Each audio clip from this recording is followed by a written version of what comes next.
la gloria de Valencia.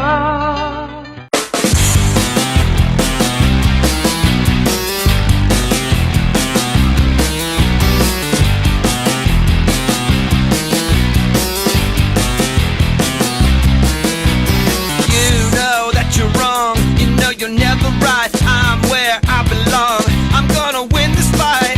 I want it, I've got it. You know I'm gonna have it.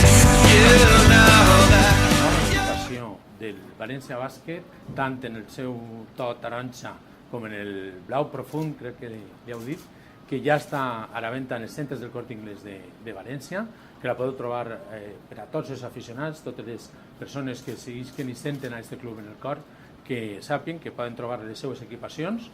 Durante estos 2 últimos años, nuestra camiseta ha sido, como he dicho, el portavoz del eslogan, o de un eslogan que transmite los valores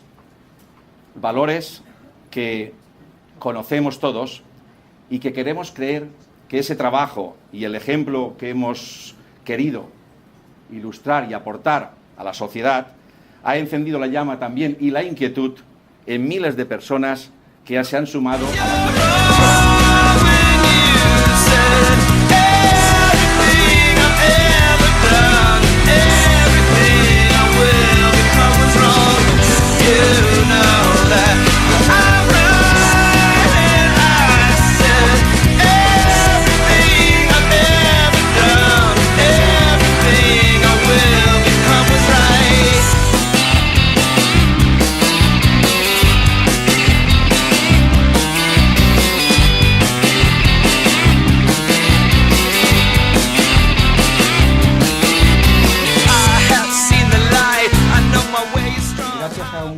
acuerdo de colaboración que ha hecho la Fundación Trinidad Alfonso y Luambi, ese eslogan no solamente se va a quedar en esos 300, 400 niños de la cantera, tal y cual, sino que el acuerdo que hemos hecho es expandir el tema.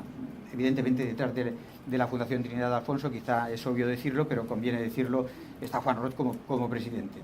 Entonces, hemos querido profundizar y él enseguida se ha identificado en decir, vamos a un paso más, vamos a ayudar también a lo que es el deporte. Everything I will become is wrong. You know that.